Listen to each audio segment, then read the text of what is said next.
ছাত্র ভাইদের উদ্দেশ্যে কিছু কথা আমি আপনাদেরকে প্রথমে বলতে চাই।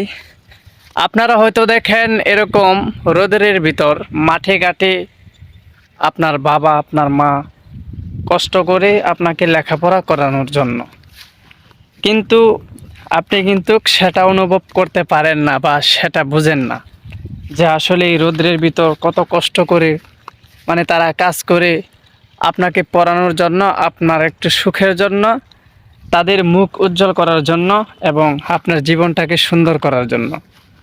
আপনি যদি সেই গুরুত্বটা দিতেন তাহলে কিন্তু দেখা যায় অনেক ছেলেরাই এই লেখাপড়া থেকে বঞ্চিত হয়ে বাবা মায়ের স্বপ্নটাকে ধ্বংস করে দেয়, বাবা মায়ের সুখটাকে কেড়ে নেয়। আপনার বাবা আপনার মা অনেক আশা নিয়ে আপনাকে লেখাপড়া করানোর জন্য এই মাঠে ঘাটে কাজ করে, কিন্তু দেখা যায় আপনি আপনার অলসতার কারণে আপনার বাবা মায়ের স্বপ্নটাই ভেঙে দেন। তাহলে দেখা যাচ্ছে আপনি তো বুঝেন যে আসলে মন ভাঙা কতটুকু কষ্টকর। তো বাবা মায়ের মনকে কখনোই ভাঙবেন না, চেষ্টা করবেন আপনারা মা বাবার স্বপ্নটুকু পূরণ করতে। কারণ আসলে আমি বুঝি যে একটা বাবা কতটুকু আশা করে একটি ছেলেকে মাদ্রাসায় পড়তে দেয়। কারণ আমি আমার বাবার কাছ থেকে এতটুকু বুঝতে পেরেছি, আমার বাবা আমাকে বলেছেন যে আমার বাবার স্বপ্ন কতটুকু আমার সাথে বলেছে আমি জানি।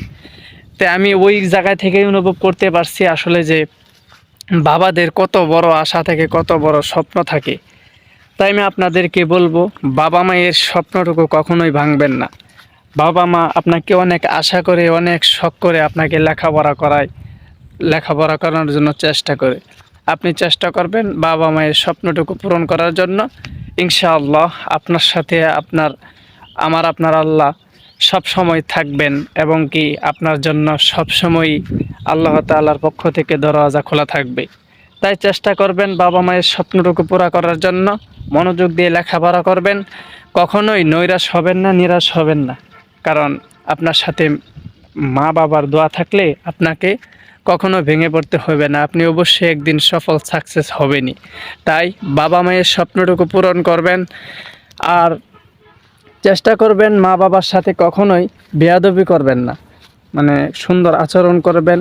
বাবা মাকে কোনো সময় কষ্ট দিবেন না, তাদের সাথে ভালো আচরণ ভালো ব্যবহার করবেন, তাদেরকে সব সময় খুশি রাখার চেষ্টা করবেন। কারণ তারাই জানে যে আসলে কত কষ্ট করে একটি ছেলেকে বা একটি মেয়েকে তারা মানুষ করে। তাই বাবা মাকে কোনো সময় কষ্ট দিবেন না, তাদের কথা মতো তাদের কথা মেনে চলার চেষ্টা করবেন। তাহলে দেখবেন আপনার জীবন অনেক সুন্দর হয়ে যাবে। তো সকলেই ভালো থাকবেন, সুস্থ থাকবেন, আমার জন্য দোয়া করবেন। আমি আপনাদের কাছে দোয়া চাই। আসসালামু আলাইকুম ওয়া রাহমাতুল্লাহি ওয়া বারাকাতুহু।